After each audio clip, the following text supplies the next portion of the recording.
Okay, so my video team just sent me this TikTok video. I haven't really got to watch it yet, but I'm kind of curious to see what the advice is because, I always love to hear advice from people that teach the stuff I used to teach even 20 years ago. And this one intrigued me because it was talking about how to invest as a 20-year-old. So this TikTok video got me intrigued because 20 years ago, I was teaching the traditional advice that you hear. So I'm kind of curious, will this be the same thing? Will it be different? How would I respond today? What would I want to tell my 20-year-old self, 20, 25 years ago when I was trying to save money as well? So I'm curious, let's just see what this says here. If you're in your 20s and you don't know how to get started with investing, here are the 4 easiest steps I can give you as a self-made millionaire and a former public school math teacher. 1. Wait a minute, I'm guessing he's not 20 because if he's a former school teacher, self-made millionaire, that's really cool, that's impressive. So one thing, I will just say this, if you're listening to people, it does help to know if they're actually in the place that you want to be. That being said, it's very important to also ask if he's a self-made millionaire, how? Okay, how is very important because there are a lot of self-made millionaires. Sometimes they drop out of, maybe he drops out being a math teacher, goes into business,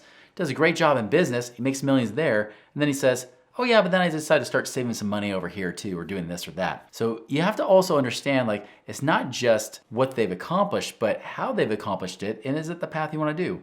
Because if that's the case, if it's just because he was a business owner, well, everybody should be a business owner. This is why I keep telling people about Dave Ramsey. He was a business owner first and foremost. Even though he went bankrupt as a real estate investor, he stopped doing that for a time to go and eventually start building a company. He started working again, and he started doing that. That made him the hundreds of millions of dollars that eventually led to hundreds of millions in real estate and some millions that he put in the stock market too. All right, so let's continue on. I want to hear what he has to say here. Use a reliable brokerage like TD Ameritrade, Charles Schwab, Vanguard, E-Trade, or Fidelity. 2, open up a Roth IRA, which is an... All right, so 1, he's saying open up a trading account, a brokerage account. Okay, awesome, that's awesome. What else? Okay, so 2, he's saying now open up a Roth IRA. Individual retirement account. This will allow you to take out all of your money by 59 and a half years old, tax-free. 3, link up your checking accounts to your Roth IRA and contribute the maximum amounts for the year. Teach yourself to put away 20% of your paycheck each month into your savings and investments. 4, wait, is it just me, or does he sound like he's like an AI recording right now? He's got a great voice, if this is his voice, but when he's reading this, I'm like, as I'm reading what he's saying here too, I'm like, this almost sounds like what AI would say if he just went and Googled his advice. So far, this is very kind of vanilla advice right here. So I'm not saying this is bad, especially if you're 20 getting started, but he's got this great, steady voice that reminds me of AI. Anyways, let's keep going. Buy assets that are going to grow over time, like low-cost index funds or ETFs that track the S&P 500. My favorite ETFs include SPY, VOO, VTI, DIA, and QQQ. Invest early and often as possible so you can take advantage of compound growth. I hope this helps, and you can follow to learn more. Okay, I want to break it down a little bit, okay? Let's go back to number 1. So he talked about opening a brokerage account. So this is very traditional advice. I don't want to make any assumptions on this as well, because again, it's just a short clip. You don't get the full context of who he is. I mean, I could watch other videos and maybe I can get a little bit more, but my guess is this guy's a very good saver. He probably makes great money. It wasn't just as a math teacher. I'm sure there's ways he's been making better money, but he's been also saving a lot of money too. If he's been saving, and especially if he's talking from a standpoint, let's see if this, I don't know if this is timestamps it or not, but it looks like it was pretty recent. But a lot of times people, if they did invest in these kind of TD Ameritrade accounts and things like that, if it's been from like 2010, if they started investing around 2009, 2010, they only knew an upcycle until 2022. So many people, I saw this happen all the time in different online forums, especially with people who are joining the FIRE movement, financially independent, retire early.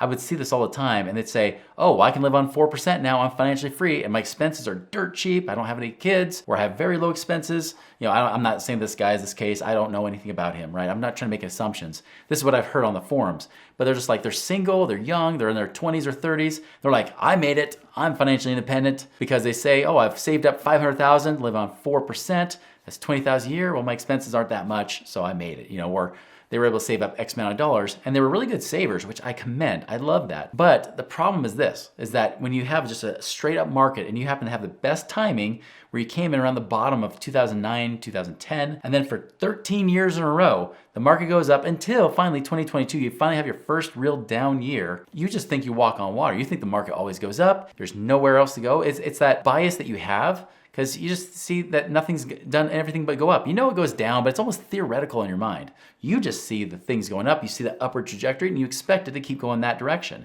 You can't get caught in that trap. So again, I want to make assumptions here, but if you're 20 years old right now, you might go off the advice that Charlie Munger, who's Warren Buffett's partner, these are like the oldest, I mean, these are the OGs of investing, right? These guys are saying, get used to making less.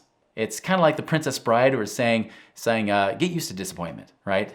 You know, that kind of thing. You're probably thinking, did he just quote the Princess Bride? I can't believe it. Inconceivable! No, I'm just kidding. So anyways, that's what I mean. It's you got so many different biases here based on what you're seeing. But again, I'm hearing like really just traditional advice. But at least it's given good step by step. I appreciate that. So that was one. Number two, he mentioned about opening up Roth IRA accounts, which is an individual retirement account. So he's saying, you of course can take the money out tax-free when you're 59 and a half years old. And that's great. That's fantastic. I think Roth IRAs can be good, especially if you want to retire later. Now, I'm assuming he's not saying retire when you're in your 20s. If you're saying retire in your 20s, Roth IRA would be the worst thing to do. Because if you want to retire, say, at 29 and a half, but you have to wait till at least 59 and a half, and that's assuming that in the next 30 years from that period of time, they're not going to change the age rule and make it 62 or 65. And then you have to keep waiting longer before you can actually tap into your retirement account. So be careful of that advice. That's why of all the traditional financial vehicles like this, like tax code type things, qualified plans, Roth IRA I do like better. But be warned that again, if your goals don't match up to what he's saying, trying to retire after 59 and a half, you might want to change that strategy. His third one was link up your checking account to your Roth IRA and just contribute the maximum amount per year. Unfortunately, the maximum amount per year is not much. Now, he's saying teach yourself to put away 20% of your paycheck each month. Well, if you're only allowed to put in $6,000, $7,000 a year into your Roth IRA, that's not a lot. So that would be assuming you're making $30,000 a year. I know you're probably making more than that. Now, if a 20-year-old, you may not be, but as you start to make more money as time goes on, you're gonna realize I can't put all my money in a Roth IRA, and I just maxed out my spouse's 401 or my spouse's Roth IRA, but now I'm stuck. Now there could be a Roth 401k that you could do through your work. That's a possibility. But again, remember, there's a lot of rules there. But I see what he's saying here. Teach yourself to put away 20% of your paycheck each month. Understand that 20 years ago, you know what we used to teach? 10%. We taught 10%. If you put away 10% of your money each month, in fact, we even used to tell people, if you want to become a millionaire, just put away $100 a month. That's it. That's all it's required. Dave Ramsey still teaches that crap, right? And it's like the market does 12%, and then you'll have $1 million. First off, what's $1 million going to be worth in 40 years? Secondly, the market doesn't return 12%. And thirdly, guess what? You got to save a little bit more than $100 a month to even do that. So, but especially if you're not getting 12% returns, you got to save a lot more than $100 a month to even hit $1 million. So saving 20% of your paycheck is become kind of the newer advice. But if you're saving it in traditional mutual funds, I will say this. If you're saving your 401k, factoring in inflation, whatever you're saving per year is what you will live on after inflation, that lifestyle per year. So if you're max funding your 401k, putting in $20,000 a year, you'll be living on a $20,000 a year lifestyle because the market does not return that well, especially with the next point that he's going to bring up here that I think is dangerous. Right here, when he gets to the next one, it says buy assets that are going to grow over time. Yes, I agree. But here's what he says. Like low-cost index funds or ETFs. ETFs are exchange-traded funds. So they're like mutual funds, but really just follow an index like the S&P 500 or the Dow Jones. So he says things that track the S&P 500. Now, here's where there's good and there's bad. Good because he's right. Those index funds beat over 90% of mutual funds. The funds that you find in your 401k portfolio, almost all of them get beat by just the S&P 500. In fact, even Fidelity, when I did the research for the last 10 years, their funds did more than 2% less than the S&P 500 average over that same 10-year period. So even if you get the match on your 401k over time, the problem is that it just barely makes up for it and pretty much just gets you the S&P 500 return. You get no advantage putting your money in the 401k because of that. And just so you know, you don't get 100% return on your 401k match. Put in the calculator and you'll see why. Okay, so he said SP 500. Now he gives his favorite ETFs. SPY, which is the ticker symbol for S&P 500. You got the VOO, the VTI. These are actually indexes for certain sectors of the market. So these are actually higher risk. Somebody's saying the SPY is less risk, so to speak. Actually, let me pause on that. The S&P 500, just so you know, the top 6 stocks of the S&P 500 make up 25% of the index. That means companies like Nvidia, right? We have companies like Amazon, Apple, Microsoft. These companies, if they go down a lot, even if the rest of the market goes up, you will likely see that stock price go down. So the S&P 500 is not representative of the whole market. So when he's mentioning some of these, he's actually mentioning these that are very tech heavy, and that's good this year, but last year that was a horrible thing to be in. DIA is Dow Jones. That one actually has been flat for the year 2023 through the May. It's actually been very flat. QQQ is the NASDAQ, which is very, very tech heavy, even more so than the S&P 500. That one's been up a lot this year, but it crashed a lot too. So you gotta be careful when you're listening to this stuff because those have very different things. They're not really diversified, especially the S&P 500 is not as diversified as I used to think. He's just saying, now here's good advice. Invest early and as often as possible so you can take advantage of compound growth. That's true. That's very true, right? You wanna be able to start investing now. But where you invest makes a big difference. I honestly do not trust the stock market anymore. I used to be a financial advisor. I also used to be a stock coach. So I used to teach people not only to invest in mutual funds, I used to teach them how to trade stocks and options. I used to be the fan of the stock market. But here's what I realized. Looking at people's lives, retirees weren't able to retire financially free, saving up in these mutual funds. Stock investors, including the experienced ones, still could not retire. Why? Because their stocks didn't create cash flow for them.